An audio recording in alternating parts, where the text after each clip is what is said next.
Hello friends, स्वागत है आपका बिग A to Z में।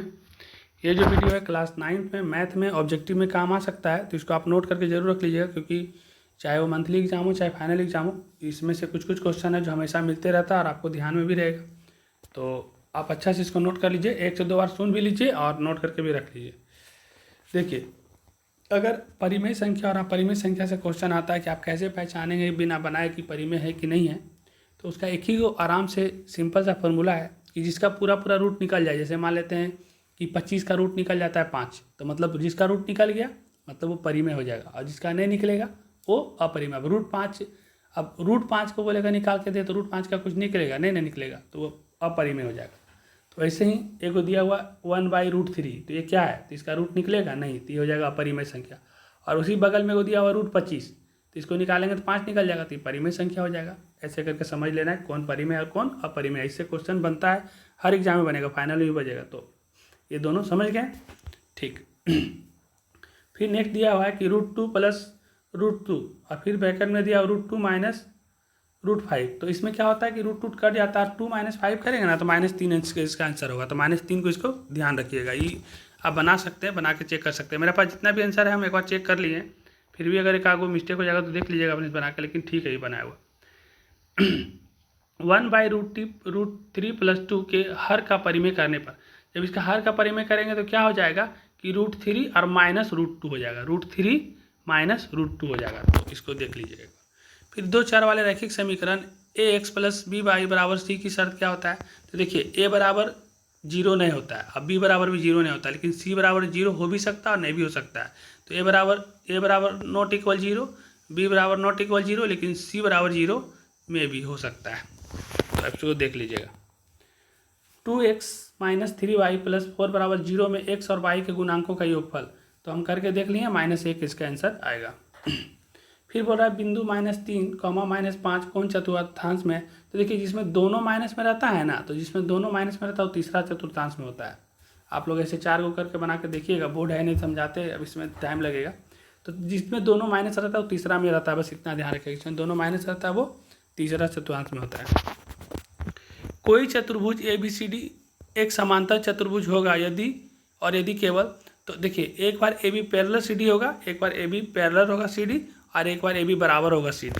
तो ऐसे देख लीजिएगा, एक बार AB पैरेलल CD और AB = CD।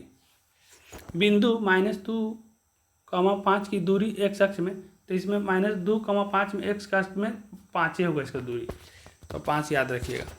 समांतर चतुर्भुज के विकर्ण, समांतर चतुर्भुज के जो विकर्ण होता है ना वो समद्विभाजित करता है। तो समांतर चतुर्भुज के जो विकर्ण होता है वो क्या करता है, तो समद्विभाजित करते हैं। अब बोल रहा है किसी चतुर्भुज में 1:2:3:4 में सबसे बड़ा कौन होगा। पहले आप ये जान लीजिए कि चतुर्भुज में पूरा कितना डिग्री का कोण होता है। तो चतुर्भुज में होता है 360 डिग्री का कोण, और एक दिया हुआ 1, एक दिया हुआ 2, एक दिया 3, एक 4, सबको जोड़ेंगे कितना हो जाएगा 10, और 360 को अगर 10 से भागा देंगे तो 36 निकल जाएगा एक बराबर। तो सबसे बड़ा वाला कितना होगा, तो सबसे बड़ा वाला 4 है, तो 36 × 4 करेंगे तो 144। सबसे छोटा पूछता तो 36 से हो जाता, क्योंकि 1 है दिया हुआ। अब सबसे बड़ा पूछा तो 36 × 4 करेंगे 144, तो 144 आंसर याद रखिएगा। यदि किसी समांतर चतुर्भुज विकर्ण बराबर हो, तो देखिए कोई भी समांतर चतुर्भुज बताइएगा और विकर्ण इधर से भी इधर दोनों तरफ से बराबर हो गया, मतलब वो आयत है। क्या है वो, आयत है। तो याद रखिएगा कि किसी भी समांतर चतुर्भुज में अगर विकर्ण बराबर हो तो वो आयत कहलाता है। यदि सम चतुर्भुज के विकर्णों की लंबाई क्रमशः 6 सेमी, 8 सेमी और उसकी भुजा की लंबाई, तो देखिए 6 और 8 दोनों दिया रहेगा, इसको निकालेंगे तो इसका लंबाई निकल जाएगा 5 सेमी। क्या निकल जाएगा, 5 सेमी। यदि किसी समांतर चतुर्भुज के विकर्ण बराबर हो तो एक दूसरे को समकोण पर समद्विभाजित करे तो वह सम चतुर्भुज कहलाता है। वो क्या कहलाता है, सम चतुर्भुज कहलाता है।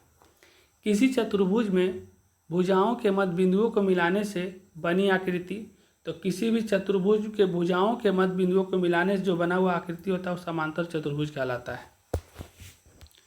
चतुर्भुज के चारों कोनों का योगफल, तो चतुर्भुज के चारों कोनों का जब योगफल करेंगे तो 4 समकोण के बराबर होगा। चतुर्भुज के चारों कोनों का योगफल 4 समकोण के बराबर होता है।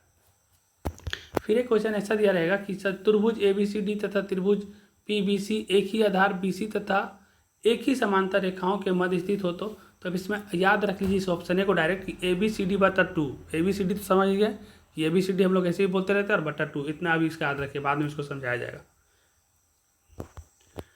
किसी त्रिभुज की भुजाओं की लंबाई 5 सेंटीमीटर, 12 सेंटीमीटर तथा 13 सेमी हो तो क्षेत्रफल कितना होगा, निकाल के देख लीजिएगा। इसका आंसर 30 वर्ग सेमी निकलेगा। किसी त्रिभुज की माध्यिका त्रिभुज को समान क्षेत्रफल वाले दो बराबर भागों में बांटती है। देखिए, कोई भी त्रिभुज की जो माध्यिका होती है ना, त्रिभुज को समान क्षेत्रफल रहेगा तो उसको दो बराबर भाग में बांटती है। तो याद रखिएगा, दो बराबर भाग में बांटती है। यदि त्रिभुज ABC माध्यिका AD पर E कोई बिंदु हो तो एरिया हो जाएगा AEE। याद रखिएगा, ACE होगा, ACE, बस ACE को याद रखिएगा। ठीक है, गोला का संपूर्ण परिक्षेत्रफल और गोला का संपूर्ण क्षेत्रफल दोनों याद कर लीजिए। तो गोला का संपूर्ण परिक्षेत्रफल पूछेगा तो 4πr² होता है, और अर्धगोला का पूछेगा तो 3πr² होता है। तो देख लीजिएगा, गोला का पूछेगा तो 4πr², अर्धगोला बोलेगा आधा काट देते तो एक घट जाता है तो 3πr² होता है। तो दोनों आने का चांसेस पूरा है। तो गोला का संपूर्ण परिक्षेत्रफल एक बार फिर से 4πr², और अर्ध बोलेगा तो एक घट जाएगा तो 3πr² होता है। ठीक है, वैसे ही दे देगा 14 सेमी व्यास वाले गोले का संपूर्ण क्षेत्रफल कितना होगा, तो निकाल के देख लीजिएगा। 14 सेंटीमीटर रहेगा, काट के देखिएगा 616 आंसर आ जाएगा। 154 वर्ग सेमी महत्वपूर्ण क्षेत्रफल वाले गोले की त्रिज्या, तो 154 वर्ग सेमी संपूर्ण क्षेत्रफल वाले गोले का त्रिज्या हो जाएगा 3.5 निकलेगा। 154 वर्ग सेमी संपूर्ण परिक्षेत्रफल वाले गोले की त्रिज्या 3.5 निकलेगा। अरे को बारंबारता दिया हुआ रहता है कि नो कैसे लिखते हैं, देखिए लाइन 4 गो रहता है, 4 गो रहता है तो 4 4 8 हो जाता है, और एगो पहला वाला में खींच दीजिएगा तो 8 1 9 हो जाएगा। तो आप लोग अच्छा जानते हो, 1 2 क्लास में सिंपल क्वेश्चन है। वर्ग अंतराल 10 19 की लंबाई कितना होगा, देखिए 10 19 दे चाहे 15 18 दे चाहे जितना दे, बड़ा से छोटा को घटा दीजिएगा, जो आ गया वो लंबाई हो जाएगा। तो 19 माइनस 10 कर दिए तो 9 हो जाएगा। जितना दिया रहेगा उतना बड़ा में छोटा को माइनस कर दीजिएगा, जो आएगा वही उसका लंबाई निकल जाएगा। तो इस वीडियो को हम इसलिए बना दिए ताकि आप लोग को कम से कम ऑब्जेक्टिव में हेल्प हो पाए। और मेरे पास जब तक स्मार्ट बोर्ड नहीं आता है तब तक कम से कम इस वीडियो को आप लोग बढ़िया से लाइक करके ज़्यादा से ज़्यादा लोग को शेयर करिए, और आप लोग भी जो सब्सक्राइब नहीं किए वो कर लीजिए। 1000 सब्सक्राइबर हो जाएगा तो स्मार्ट बोर्ड के साथ कुछ चैप्टर मैथ्स में भी हम लेकर के आएंगे, और भी टीचर लोग रहेंगे। तो आज के लिए इस एग्ज़ाम के लिए ये 9th क्लास के लिए लास्ट वीडियो, लेकिन फिर भी किन्हीं का कोई प्रॉब्लम है तो कमेंट करेंगे। कुछ लोग का कमेंट था तो इंग्लिश का भी हम बना दिए हैं, थोड़ा सा दिक्कत हुआ था उसमें मेरे पास टाइम नहीं था, लेकिन सारा का आंसर आप ध्यान रखिएगा, हरा कलर से लिख दिए हैं, वही आंसर आने का पूरा चांस है। कम से कम आंसर ध्यान रखिए, बाकी बाद में जब एग्ज़ाम खत्म होगा तो हम लोग मिल करके डिस्कस करेंगे, उसको ठीक से करेंगे आगे चल के। ठीक है, फिर इस वीडियो को समाप्त करते हैं। आज एग्ज़ाम के बाद आप लोग भी थोड़ा आराम करिएगा। धन्यवाद।